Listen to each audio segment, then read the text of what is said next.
Hello student, next আমি যেটা এই ভিডিওটাতে আমি যে টপিকটা আমি কভার করতে যাচ্ছি সেটা হচ্ছে গিয়ে branching and looping. The topic is branching and looping. আমি নেক্সট যে চ্যাপ্টারটা শুরু করছি সেটা হচ্ছে গিয়ে ব্রাঞ্চিং অ্যান্ড লুপিং। ব্রাঞ্চিং মানে আমি কিছু কন্ডিশনের উপর ডিপেন্ড করে কিছু স্টেটমেন্ট বা কোডিং লাইন এক্সিকিউট করবে। কন্ডিশন ট্রু হলে কোডিং লাইন এক্সিকিউট করবে, ফলস হলে আরেকটা কোডিং লাইন এক্সিকিউট করবে। মানে ব্রাঞ্চিং মানে হচ্ছে কি কোডিং লাইন কোনগুলো এক্সিকিউট করবে সেটাকে কন্ট্রোল করা। ব্রাঞ্চিং হচ্ছে ডিপেন্ডিং আপন condition which statements will be executed or which statements will not be executed, it will be decided by branching depending on execution condition, ঠিক আছে। আর লুপিং হচ্ছে সেম টাস্ক রিপিটেডলি করা। আমি টাস্কটা লিখবো একবার, I will write the task once but it will be executed repeatedly in different times. So this is done by looping. Looping মানে সেম টাস্ক রিপিটেডলি করে যাব, বারবার লিখবো না, লিখবো একবার, বারবার একই টাস্ক করে যাব। ধরো অ্যাডিশন, দুটো নাম্বার অ্যাডিশন করলাম, তারপরে 3টে নাম্বার অ্যাডিশন করবো, 4টে নাম্বার, 5টে নাম্বার, এরকম 100টা নাম্বার অ্যাডিশন করব। তাহলে 100 টাইমস আমাকে অ্যাডিশন এই টাস্কটা করতে হবে। তবে কি তার মানে কি 100 টাইমস আমি টাস্কটা লিখে লিখে করবো অ্যাডিশন অ্যাডিশন অ্যাডিশন? না, আমি এই টাস্কটা লিখবো একবার, রান করব আমি ডিফারেন্ট টাইমস, যত টাইমস আমি চাইব। That is done by looping. Looping মানে সেম টাস্ক রিপিটেডলি করে যাওয়া, ঠিক আছে। তাহলে এই ব্রাঞ্চিং স্টেটমেন্টটা যেটা কতগুলি কন্ট্রোল স্টেটমেন্টস দ্বারা কন্ট্রোল হয় বা ইমপ্লিমেন্টেড হয়। ব্রাঞ্চিং টেকনিকটা কতগুলি কন্ট্রোল স্টেটমেন্টস দ্বারা ইমপ্লিমেন্টেড হয়। তার মধ্যে একটা হচ্ছে ইফ, তারপরটা হচ্ছে ইফ এলস, আরও আছে, আমি আসবো। ইফ মানে ইফ, এবার ইফটা কী করে কাজ করছে তার সিনট্যাক্সটা, রুলটা দেখো কী করে লিখতে হয়। ইফ লিখলাম, তারপরে ফার্স্ট ব্র্যাকেটের মধ্যে কন্ডিশন দিলাম। যদি কন্ডিশনটা ট্রু হয় তবেই স্টেটমেন্ট এই ব্লকটা সেকেন্ড ব্র্যাকেটের মধ্যে এই যে ব্লকটা এটা রান করবে, এই ব্লকটায় ঢুকে গিয়ে এখানে যা পাবে সেটাই এক্সিকিউট করবে। আর যদি কন্ডিশনটা ফলস হয় তাহলে এই এই এই স্টেটমেন্টটায় এই ব্লকটায় আর ঢুকবেই না, এর নিচে যা আছে তা প্রিন্ট করে বেরিয়ে যাবে, ঠিক আছে। এটাকে স্কিপ করে চলে যাবে। মানে কন্ডিশন দিয়ে আমি কিছু statement depending on condition, if condition true তাহলে এটা ঢুকবে, ইফ কন্ডিশন ফলস তাহলে ঢুকবেই না, অন্য কিছু প্রিন্ট করে বেরিয়ে যাবে নেক্সটগুলো। এটাই হচ্ছে ব্রাঞ্চিং। যেমন এক্সাম্পল দিচ্ছি, ধরো নামের মধ্যে, নাম একটা ভ্যারিয়েবল বা ব্ল্যাঙ্ক মেমোরি সেল একটা, তার মধ্যে 5 স্টোর করা আছে। যেমন আমি ইন্ট নাম ইকুয়াল টু 5, ইফ নাম লেস দ্যান 0, মানে এই 5টা কি 0 থেকে ছোট না, তার মানে কন্ডিশনটা ফলস। যদি ফলস হয় তাহলে এই ব্লকটায় ঢুকবে না, এই ব্লকটায় ঢুকবে না, মানে এই নেগেটিভ নাম্বার এটা প্রিন্ট করবে না, ঠিক আছে। যদি ট্রু হয়, যদি নাম্বারটা -5 হতো তবেই ট্রু হতো, তাহলে আমার এই ব্লকটায় ঢুকতো, নেগেটিভ নাম্বার প্রিন্ট করতো। কিন্তু এখানে তো কন্ডিশন ট্রু নয়, ফলস। 5 তো 0 থেকে বড়, 5 is greater than 0, not less than. তাহলে যেহেতু এই কন্ডিশনটা ফলস, তাহলে এই ব্লকে না ঢুকে নেক্সট যা পাবে সেটাই প্রিন্ট করবে। নেক্সটে কি আছে, এই ব্লকটার বাইরে পজিটিভ নাম্বার, এটাই প্রিন্ট করবে, ঠিক আছে। তো দিস ইজ ইফ। আরেকটা কন্ট্রোল স্টেটমেন্ট হচ্ছে যেটা ব্রাঞ্চিং করতে সাহায্য করে, সেটা হচ্ছে ইফ এলস। ইফের সঙ্গে এলসটা যোগ করলে কি হয়, ইফ মানে আগে কী করেছিলাম, একটা কন্ডিশন দিয়েছিলাম, যদি কন্ডিশনটা ট্রু হয় তবে এটা হবে, না হলে আর অন্য কিছু যা পরপর লাইন থাকবে সব হয়ে যাবে। কিন্তু এলস হচ্ছে কন্ডিশন ট্রু হলে এটা হবে, কন্ডিশন ফলস হলে এটা হবে, হয় এটা নয় এটা, এটা বোঝানোর জন্য ইফ এলস, ঠিক আছে। এটাই লেখা আছে, if condition is true then statement 1 will be executed, otherwise if condition false then also statement 2 will be, it is this statement 2 will be executed. False হলেও একটা ব্লক ডিফাইন করা আছে, ট্রু হলে এটা করবে, ফলস হলে এটা করবে, স্পেসিফিক ডিফাইন করা আছে। কিন্তু ইফের ক্ষেত্রে শুধু ট্রু হলে কি হবে সেই ব্লকটা লেখা আছে, ফলস হলে সব পরপর স্টেটমেন্ট 2, স্টেটমেন্ট 3, স্টেটমেন্ট 4 যাই থাকবে প্রিন্ট করে করে যাবে, কাজ করে যাবে। কিন্তু ইফ এলস মানে যদি ট্রু হয় তাহলে এই ব্লক, যদি ট্রু না হয় তাহলে এই ব্লক, মানে হয় এটা নয় এটা। ইফ এলস মানে আদারওয়াইজ। ঠিক আছে, এটার এক্সাম্পলটা আমি দিচ্ছি।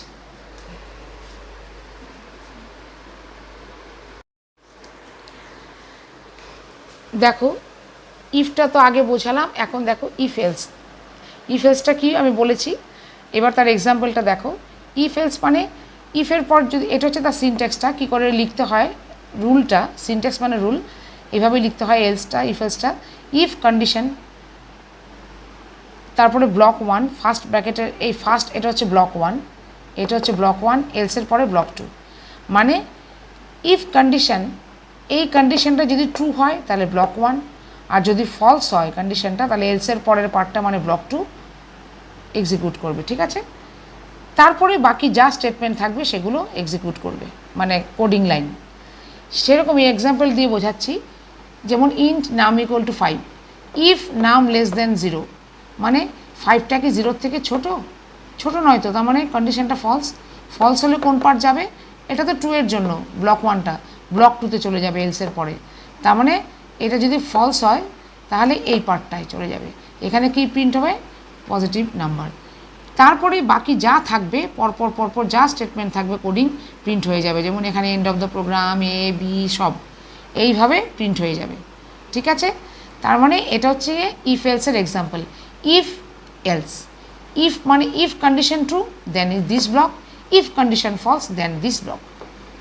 এলসের আগের পার্টটা যদি কন্ডিশন ট্রু হয় তাহলে এই পার্টটা ব্লক 1, ঠিক কন্ডিশনের পরের পার্টটা, আর যদি ফলস হয় এই কন্ডিশনটা তাহলে এলসের পরের পার্টটা মানে ব্লক 2।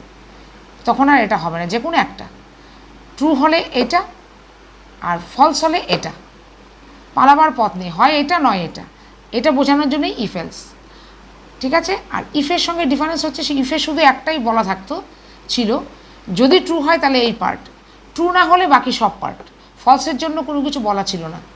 এখানে কিন্তু এলস দিয়ে ফলসের পার্টটাও ডিফাইন করা আছে, ব্লক 2 ব্লক 1 বলে, ব্লক 1 ব্লক 2। ঠিক আছে, ব্লক 1 ফর ট্রু, ব্লক 2 মানে এলসের পরের পার্টটা ফর ফলস। ঠিক আছে, দিস ইজ ইফ এলস। পরের স্টেটমেন্টসগুলোতে আমি পরে আসছি।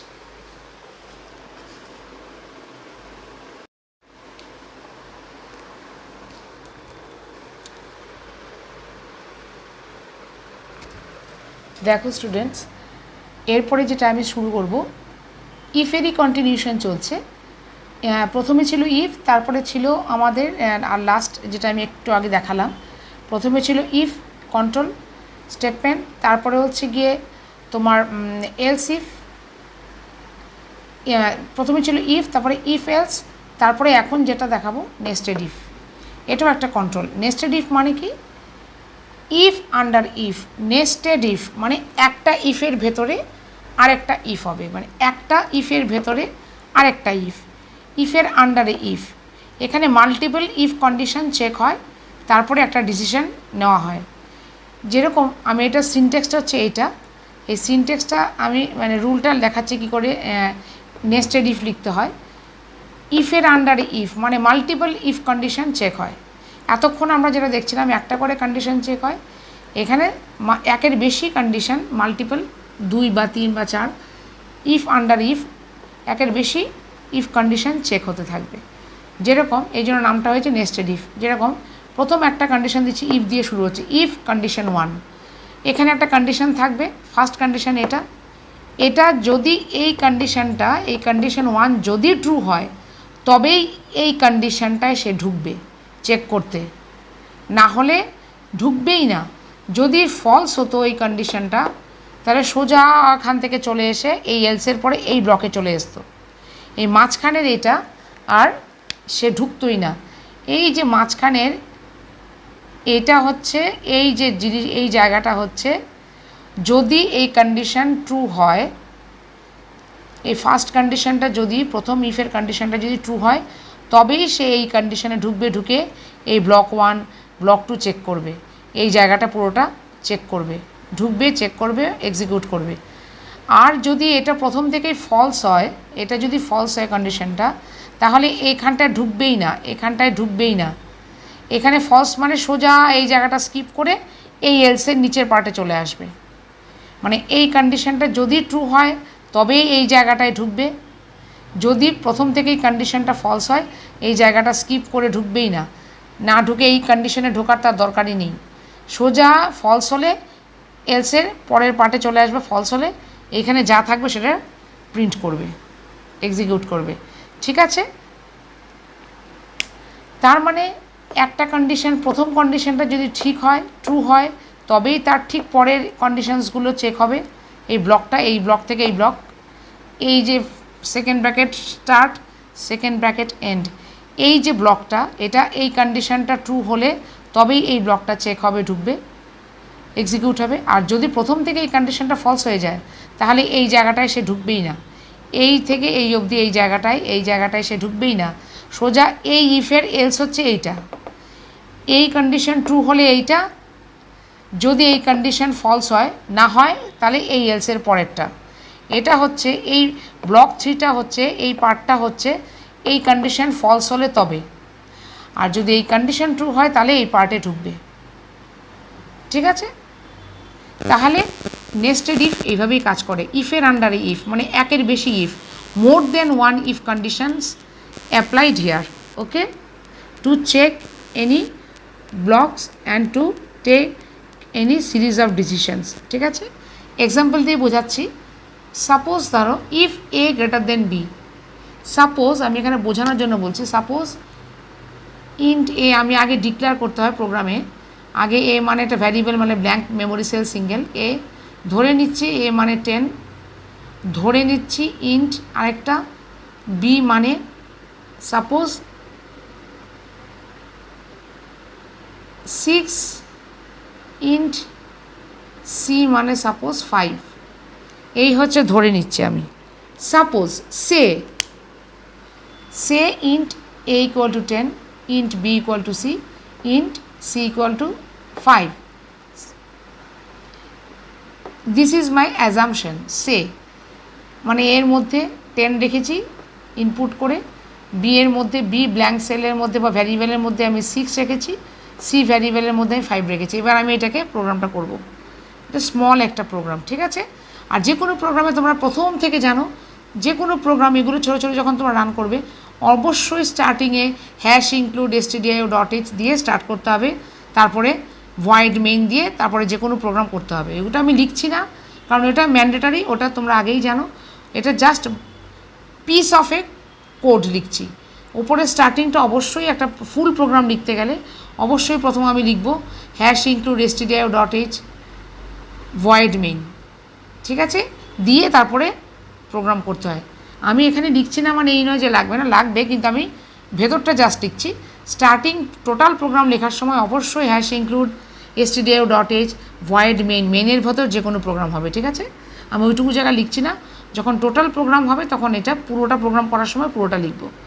এখন just block of the code আমি এক্সাম্পল হিসেবে দেখাচ্ছি, মেইনের ভেতরেরটা।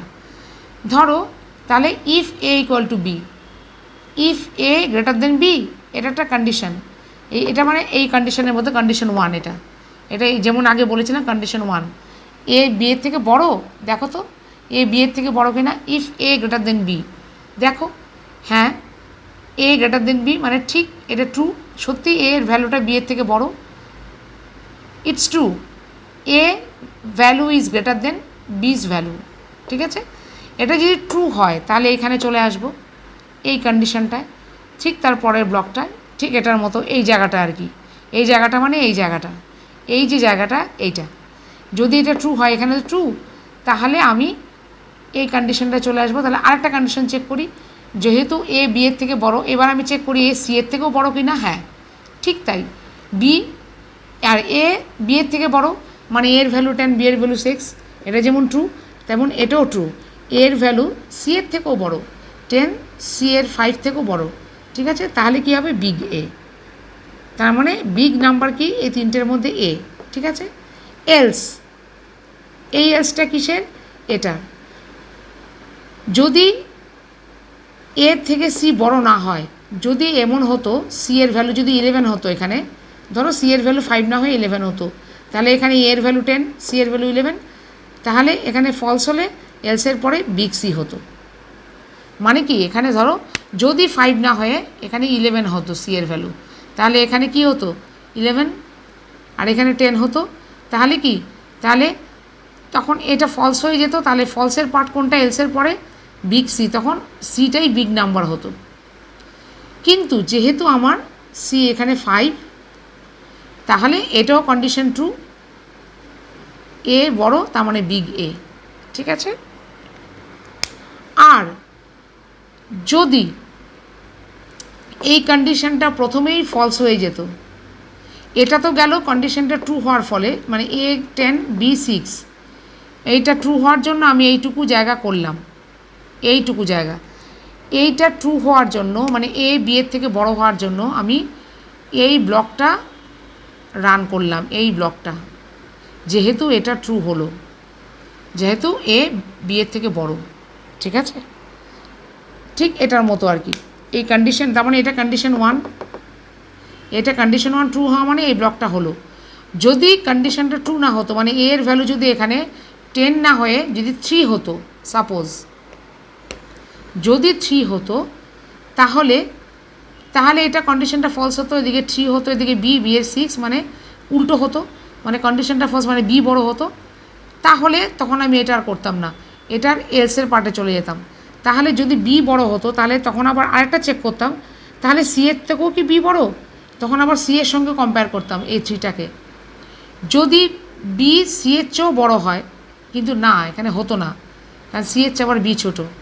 যদি বি সি এর চেয়েও বড় হতো তাহলে বিগ বি, কিন্তু যদি বি সি এর চেয়ে ছোটো হয়, বড় হয়, সত্যি এখানে বি তো সি এর চেয়ে বড়।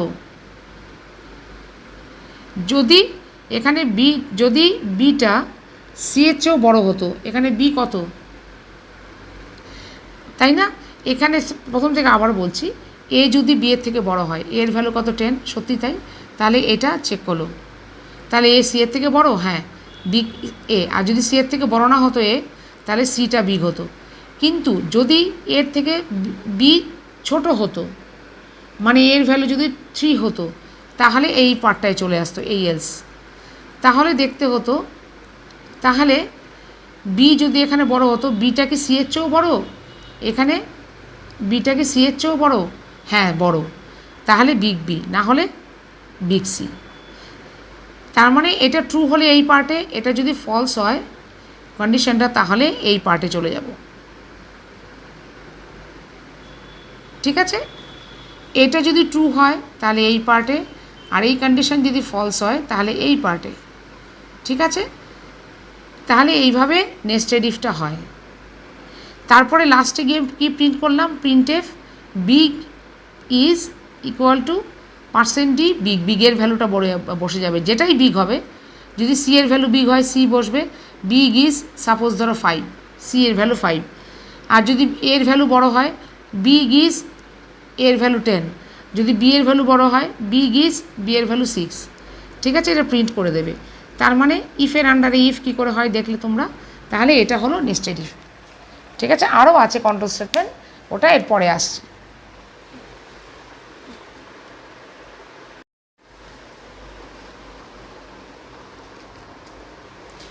এবার দেখো নেক্সট একটা শুরু করছি, ইফের মধ্যেই চলছে, আরেকটা হচ্ছে গিয়ে এলস ইফ, আরেকটা হচ্ছে গিয়ে এলস ইফ। এটার মানে কি, এখানে হচ্ছে গিয়ে here multiple conditions are checked starting from top to downwards and series of decisions are taken. এখানে দেখো সবই ইফের আন্ডারেই চলছে, একটু এদিক ওদিক করে সামান্য ডিফারেন্স থাকছে, মোটামুটি মোরলেস সবকটাই এক, একটু ডিফারেন্স দেখো। এখানে আবার একটু ডিফারেন্স কি, কন্ডিশন 1 যদি ট্রু হয় এইটা প্রিন্ট হবে, যদি ট্রু না হয় তাহলে এলসের মধ্যে আরেকটা কন্ডিশনে ঢুকে যাবে, সেটা যদি আবার ট্রু হয় তাহলে এটা এটা এটা চেক হবে, এটা প্রিন্ট হবে। যদি এটা ট্রু না হয় তাহলে আরেকটা কন্ডিশনে ঢুকে যাবে, সেটাও যদি চেক করবে ট্রু না ফলস, যদি ট্রু হয় তাহলে স্টেটমেন্ট 3 হবে, আর যদি ফলস হয় তাহলে আরেকটা কন্ডিশনে ঢুকে যাবে। এরকম করে করে করে করে নিচে যত কটা কন্ডিশন তুমি চাও চেক করতে পারবে। আর যদি বলো না এখানেই শেষ হয়ে যাবে, কন্ডিশনটা এখানে স্টপ করে দেবো চেক করা, তাহলে এলস বলে ডিফল্ট স্টেটমেন্ট একটা প্রিন্ট করে দেবে। এই হচ্ছে, আর তারপরে স্টেটমেন্ট এক্স। এটার মানে কি, এই যে ইফ কন্ডিশন প্রত্যেকটা ট্রু ফলস চেক হবে।